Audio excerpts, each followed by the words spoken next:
Welcome to Pnimis HaTorah, Parshas Toldos, Tavshin Pei Beis.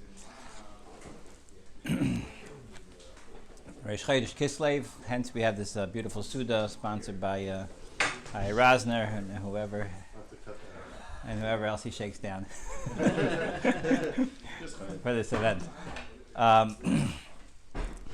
Cover Rosh Chodesh Baruch Atah Adonai Eloheinu Melech Haolam Borei Pri Hagafen. Okay.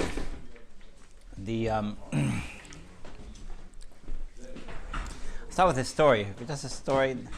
I'm sure this story has to do with a lot of things. I don't know exactly what it's going to have to do with the rest of this year. I heard the story from Netanel Buskila. He was in Eretz Yisrael for Parshas Chayesara. He had the good fortune to be friends with someone that took a group of people to Chevron for Shabbos. And this story actually did not happen on Chevron. It happened on Har Zeisim, I'm guessing on Sunday. They went on Har Zeisim and they were looking for a certain kever, this group of people, and Netanel was dawdling behind, just minding his own business, just like looking around, not looking for anything particular. And all of a sudden he looks down to the side and he sees a kever. Whose kever is it? It's a lady named Lily Shapan. Who's Lily Shapan? Well, if you look at Netanel Buskila's father's shul building on the Ocean Parkway and Avenue P, you're going to see it is the Shapan building. Okay? This woman was an almana whose for many years, whose husband apparently had left her a large sum of money, and she didn't have any children. And she dedicated the building. Her name's on the building. Big letters outside, Ocean Parkway and Avenue P. Whenever I go walking with my wife, we go down to Quentin on our walks, and we get to always put that, hey, that's Buskila's building, and the name on it never meant anything to me. But here Netanel Buskila's on Har Zeisim, and what hashgacha pratis, right? He can daven by the kever of this woman who had no children, and there must be literally a million kvarim on Har Zeisim. What are the chances that he bump into this kever? Hashgacha pratis brought him to this kever, and he calls over his group of friends that are there and says, let's say a little Tillim over here, let's daven a little bit, and let me tell you a story. He says that his father was putting together this kehillah. The name of the kehillah is, I think, Netiv Yisrael, and it's named for the Baba Sali. Okay, Baba Sali was the Moroccan tzaddik, and there's a Moroccan shul. They named it for Baba Sali. And he was raising funds to whatever point of construction he was holding. He was raising funds. He heard that there was this woman, Mrs. Shapan, who was looking to give to good causes. Again, she was a wealthy woman, didn't have any children. She wanted to leave something behind for Klal Yisrael. So Rabbi Buskila, Netanel's father, went over to her to present his vision of a shul for the Moroccan community. She was not actually Moroccan, she was actually Syrian, but she says, interesting, I'll think about it, let me think about it.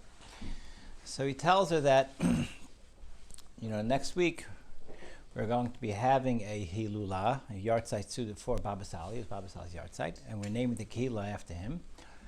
Why don't you come and see what we're doing? You come to us for the event. Comes the event, Mrs. Shapan did not show. So Rabbi Buskila decided by these events, what they do is they have a bunch of pictures of Baba Sali, and towards the end of the event, they auction them off to raise money as a fundraiser for the kehillah. And he took one of these pictures of Baba Sali, he wrapped in wrapping paper, he put it on the side. He's going to bring it to this woman as a gift. He gets to her house, and he says, I have a gift for you from our Hilula. He starts opening up the wrapping paper, and as soon as he opens up the picture, she says, oh my, who's that? She says, that's the Baba Sali. He's the person that we're naming the kehillah for. She says, I cannot believe it. He says, that man's been coming to me in a dream every night for the last week and telling me I should be giving you money for your kehillah. Wow. And sure enough, she sponsors the kehillah, and obviously it's a very, very big schus for her. Such a big schus that when Rabbi Buskila's son happens to be in Har Zaysim and could have, in the chance of him, meeting, coming to such a, even recognizing this place, he had an opportunity to actually daven and give her a gris give her regards from the Kehila in Brooklyn. just an amazing story that that obviously all the tachlis of all studying of Pnimis is to see HaKadosh Baruch Hu front and center in our lives. When we might have missed it, right? That's what Pnimis. That's what we're looking for, looking to discover Hashem, looking to find Hashem, find Hashem in the Torah, and to literally feel that every time we open up a sefer and we connect to a pasuk, a Rashi, a Gemara, a Zohar, an Imrei Noyam, we feel like, wow, this is Hashem talking to us, and this is how we experience our connection to HaKadosh Baruch Hu. Famous Baal Shem Tov, probably said over in the past a number of times. Baal Shem Tov says, the famous Gemara that says,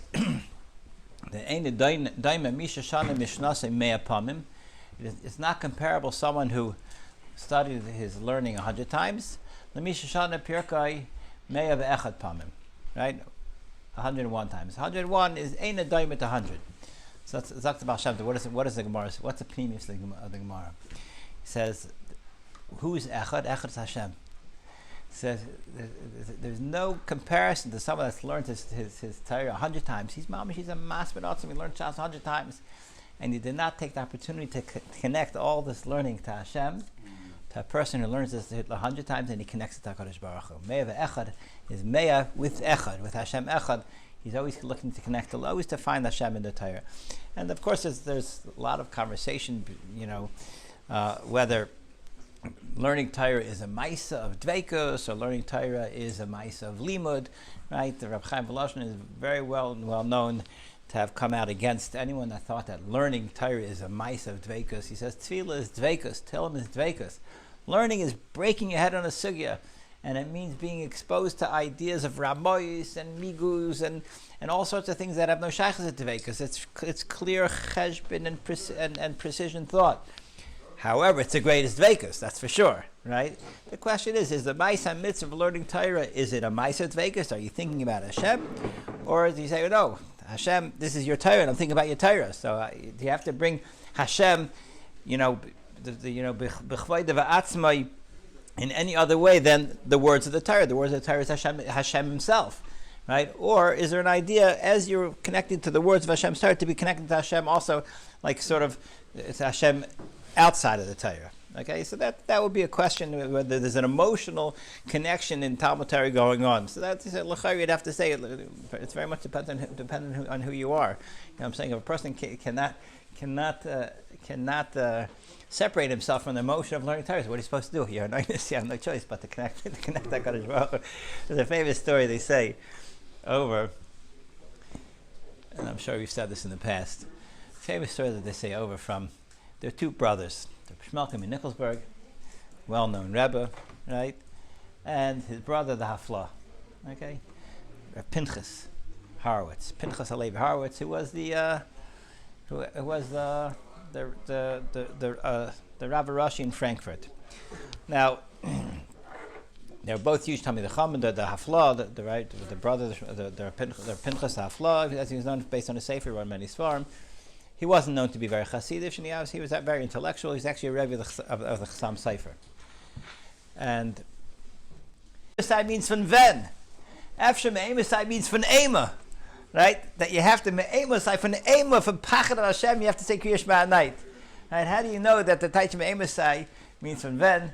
After means you have to say Kriya Shema with Pachad, with a total fear and awe of HaKadosh Baruch Hu. That's like a tzaddik who can't take his emotional connection to HaKadosh Baruch Hu out of his learning, right?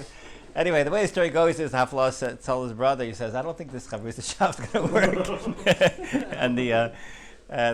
So he said, like the famous saints, with a chasm and es kogel. Anyway, that's the story, whether it's true or it's not true. The idea is to bring out a point. That the different people have different wirings. And if you're wired emotionally, so use that to connect.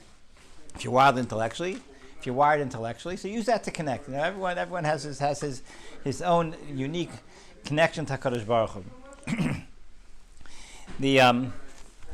So that's the story. It's a nice introduction. Talk a little bit about the Parsha, and it is Rosh Chodesh Kislev, and maybe try to connect the two. Speaking of connections, right, the whole tachlis we've been talking about the last number of weeks is that the tachlis of the avos is to make a connection between Shemayim and Aretz. That's ultimately the whole tachlis of the avos. Whole tachlis of the Bri is HaKadosh Baruch Hu wanted. HaKadosh Baruch Hu is way up there. We are way down here. And HaKadosh Baruch Hu's whole tachlis of the Bri is to bridge that gap. HaKadosh Baruch Hu wants to be mative to us. He wants to be mative the tachlis of hatava. Tachlis of hatava, tachlis of giving good is where it's just beyond understanding, right? That you're gonna be good. You're going to do something that is so beyond chesed. And what is that? The HaKadosh Baruch Hu says, I'm going to make nivroim that are so small and so not b'mitziusam have any shaychus to godliness, to Hashem, and I'm going to give them the ability to somehow attain that connection to me. So HaKadosh Baruch Hu makes a nivram like us all the way to the 10th to the millionth power. So teeny, right? More inconsequential than a grain of sand, right? And Hashem says this grain of sand is going to be brought up to such a madrega that he's going to have a shaychus to the Kol Yachol HaKadosh Baruch Hu. And that's the Tachlis Abriya, to make this connection, because this is the greatest chesed, which is when you wake up every day and you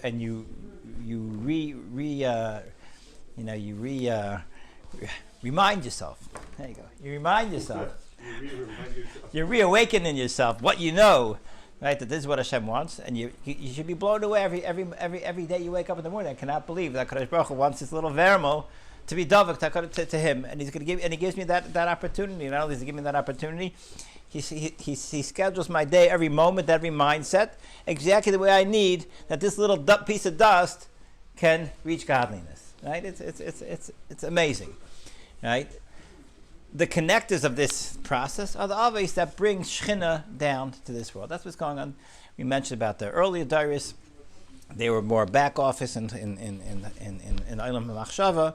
And Avram, Yitzchak, and Yaakov are in the process of bringing Shechina down to Olam Hazeh. Okay, with this in mind, let's maybe try to explain something that I think is a little troubling to most people when you learn Chumash, and if you maybe don't identify your feelings so well, but after a lot of therapy, I was able to identify my feelings over here, and that is that Yitzchak Avinu. I think that we grow up with a bad view of Yitzchak, right? We don't know much about Yitzchak. Doesn't get a lot of screen time. He doesn't get a lot of attention. He's not Mr. Smiley Chesed like Avram Avinu, right? We know he's Yira, we know he's Din. No one likes Yira, no one likes Din particularly. But what really seems to get us, you would think, is that what's going on over here, right? Yitzchak Oheves Esav. Rivka Heves is Yaakov. Like Yitzchak, how could you love Esav? I mean, the man is he's a Yodei Tzayid, Ish Sada, right? You're being fooled, you're being conned by this guy, and you love him, right? It's just like, and he's so bad, and Yaakov is so good, and like you overlook Yaakov, and you appear to love Esav. What's going on over here? Right? Does anyone have this problem? Did you need therapy for this also? No, it's like, what's going on? How could it be? And everyone's bothered by it. And just like to give a little Havana to it, maybe bring a little riot to it, is that we just learned in Maseches Brachos, famous Gemara, right? That we know that Klal Yisrael is here to learn Torah. We're here to spend the day doing nothing but learning Torah. I mean, we have to bring ourselves to madrigas to learn Torah. However, the question is, okay, but we're human beings. We have to earn a living. We have to take care of our needs. So how do you bridge that gap, right? You have to do all the mitzvahs, and you have to learn all day, but yet you have all sorts of physical needs, which involve parnasa and hard work, Right? It wasn't back in the day. You didn't sit down and go like this to make a living. Right? You didn't go like this to make a living. You had to go out. You had to actually go travel 1,000 miles to talk to someone. You could have called them on the phone, right? You wanted the money. You had to go dig it up in your hole in the backyard and take it to the guy 2 miles away. And you didn't get into a car to get there. You either walked or you saddled up your donkey, right? It was a.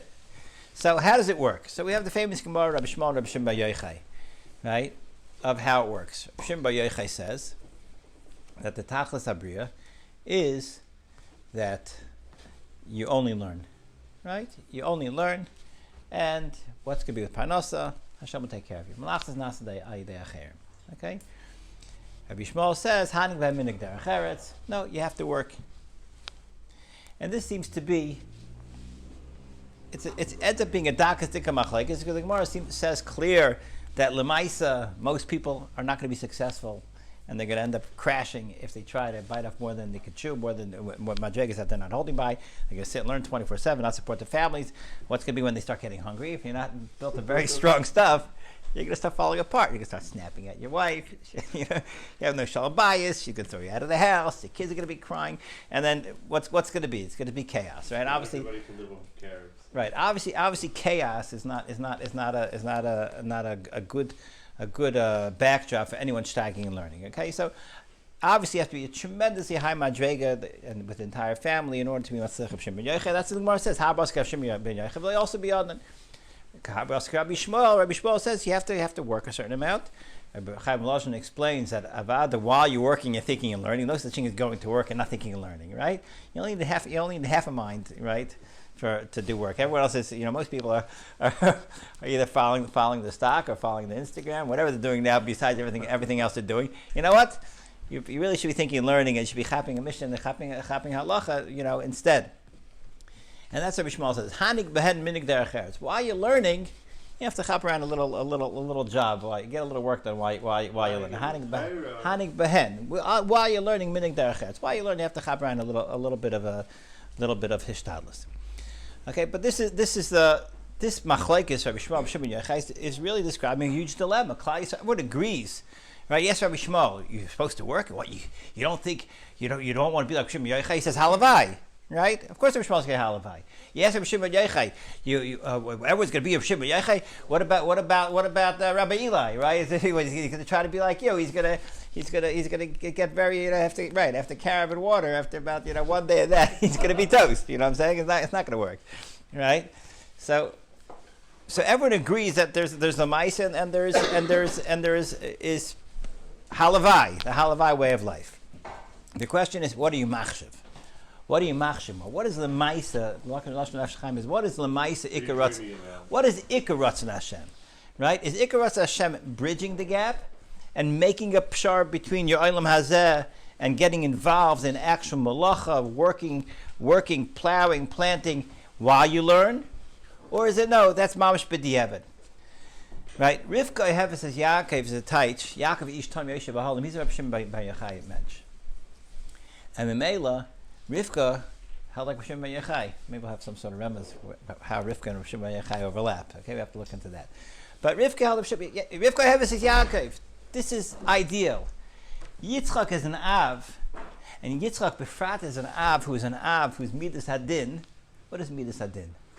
Midas Hadin ultimately is the greatest symptom of Lemaisa, right? Din is Lemaisa, right? That's what Din is. Chesed is, right? Like the scatterbrained Bali Chesed, right? They're running here, they're running there, they're mispashed all over the place, right?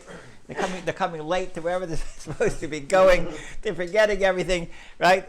It's like every person like that has to have a wife that says, "No, take out the trash," you know what I'm saying, or whatever. Pay the bills. Go get a job finally, instead of running around with all this hispashtus, right? Just spreading out. Esav is midas hadin. This is midas hadin is tzimtzum. It's focus. It's lemaisa. Okay, that's what midas hadin is. Asiya. Ayil Asiya is midas hadin. It's lemaisa. Okay, everything else klapi that is more machshavadik. Okay, Mimela, that's what Yitzchak is. His job is literally to make this focus this connection in a very real way in Olam Hasiya. You know who Asiya is? Esav. Welcome to Asiya. Esav is Asiya. He's Asli. Right? The same word, right? Esav is Asiya. Yitzchak B'tzadas Midas Hadin recognizes that Avada Yaakov is the Bechir Sheb Avos. He recognizes Yaakov is Midas Ha'emes. Yaakov is Torah. You have Avram, Yitzchak, Yaakov is Chesed, Chesed, Torah, Avodah, Gemilas, I should say, Gemilas Chasadim, Avodah, and Torah. Yaakov is Torah, right? Yaakov is what's known as the Vav of Shem Havaya. Yud is Chesed, Hey Rishayna is Yitzchak, is Gvura, and the Vav is Yaakov. Okay, that's what Yaakov is. However, you know what the He'achroina is? He'achroina, Yitzchak said, is Esav. Right? This is the connection Mamish to Olam Hazeh. And Esav is Bigamatcha Shalom. Right? What is Shalom? Shalom is Midas HaYisayid. What is Yisayid? As we know from many shurim in the past, Yisayid is literally that connector. Right? It's the spike that goes into the ground. That's what the Yisayid is. It's literally where the midas the midas above literally connect into Asiya, into the ground, into the Karka Olam, into Lamaisa, and that's what Esav is. Is that why he struggled with it so much? What? Is that why Esav struggled with it so much? He obviously struggled, yeah. But we're not going to talk about Esav struggles now. We're just talking about, right? Yitzchak. We'll assume unaware of Esav's struggles. It's lav dafka, but we'll just to keep it simple, unaware of Esav's struggles, understood that Klal Yisrael, the world needs a Yaakov rooted in Olam Asiya, and Mela Yitzchak clearly saw a shutfus between Yaakov and Esav, and all the brachas that Yitzchak was giving to Esav were the brachas that would allow him to play this role as the connector of Yaakov to Aretz. And that's right. Tal Hashemayim u'mishmani ha'aretz is connected with Tal Hashemayim u'mishmani ha'aretz. Right. That's what he was giving to. That's what he was giving to Esav. And not that he didn't appreciate Yaakov, but but Yitzchak's sense was that Yaakov's midah and Yaakov being the taka, the Torah, and being the third of the Avos, needed his connection to Olam Hazeh. Ultimately, who replaces Esav in the connection? David HaMelech, right? David HaMelech and he's the Admoni, right? Like Esav, right? He's Admoni. There's Midas Hadin, right? Like Esav. And this is what l'chayra Yitzchak's outlook. The raya that this is Yitzchak's outlook is at the end of the parsha. Yaakov's running away to Padan Aram from Esav. And what happens at that point? Yitzchak gives Yaakov a bracha. Besides the brachas that Yaakov stole from Esav, Yitzchak gives him a bracha. Yitzchak has brachas to give still. We thought he wanted to give all the brachas to Esav. Esav comes in, and Yitzchak says, I gave away your bracha. Right? So Esav, do you have any bracha left? He says, sorry. Right? What do you mean? Tabsuk lady has another bracha for Yaakov. Right? He gave him the bracha Avram, which means Yaakov, you're the Avos, right? You're Avram, Yitzchak, and you, right? And this was makes it clear, right? That Yitzchak, his whole mahalach was Yaakov is Bechir Sheb Avos. Esav is what's connected to Lamaisa, and ultimately connecting to something to Lamaisa is ultimately brings the greatest Kvayt Shemayim. Without making Lamaisa, Kvayt Shemayim is lacking, because again, Hashem's tachlis is to have Kvayt Shemayim all the way Lamaisa. If you didn't need the Kvayt Shemayim lamata, then he wouldn't have made a lamata. He would have stopped, at 10 tvachim above the ground, right? We'd all be floating 10 tvachim above the ground, right? But this is what HaKadosh Baruch Hu wanted. This is lamata, and that gives it tremendous chashivas, ultimately in a connection to what's lamala. Esav, unfortunately, severed that connection. Right, which would maybe be which would be marumas in the fact that Esav had his head cut off, right? That a person's lower body is his lamaisa, head is his machshava. His whole tachlis of Esav was that his body should have been shol. It should have been kadosh, right? It should have been doing his tachlis. His body didn't do his tachlis. His body we had to discard. His head, right? That was that ended up with the Maras HaMachpelah. So that is the the avodah, the avos, this connection, which we're going to call, is the connection ultimately of Yud Kei Vav, right, to Hei Achroina, to Lamata. Okay, Yud is Chachma, Bina, Teferes, which is Yaakov, or Chesed Gvura Teferes, and Hei Achroina. Getting to Chodesh Kislev. Chodesh Kislev is a very interesting month. Chodesh Kislev and Teves go together. How do Kislev and Teves go together? They're the only month that actually they're connected with a nice big piece of duct tape that connects these 2 months. What's that piece of tape? Chanukah. There's no other 2 months that have any connection with some sort of kedusha that binds them together. And the Bnei Yisachar, he comments on this, and when he starts talking about Kislev and Teves, he puts them together. Kislev and Teves are inseparable. Well, at least in Eir and Sivan are all spheres, I think. Okay. El Tishrei. Shon is Aleph El and Beis El. Aleph Tishrei and Beis Tishrei. But Ari wants to say Sphere Sa'omer is a kasha. Okay, we'll think about. We'll leave that on the side. I mean, he provides such beautiful. It's his camera and it's delicious food. So we'll anyway, but so Kislev and Teves are these 2 chadashim that are connected. And what are they connected to? With the Yontif of Chanukah. What is the Yontif of Chanukah? The Yontif of Chanukah is clearly the Yontif of Torah, right? Kislev is the Bnei Yisachar says famously is Kes Lamed Vav. It is the container that contains in it, right, the Lamed Vav Neirus of Chanukah. Right, because in Chanukah we light a total of 36 candles if we don't count the Shamash. If you count the Shamash, we get up to 44. But Kes Lamed Vav is the Iker 36 Neres, right? 8 plus 7 plus 6, or 1 plus 2 through 8 gets you to 36. What is Lamed Vav? Lamed Vav is connected the Ar HaTorah, which is the Ar HaGanas from Sheshes Mebreshis. Okay, it says 36 times in the Torah. It says 36 times in the Torah. Are Ma'ayrais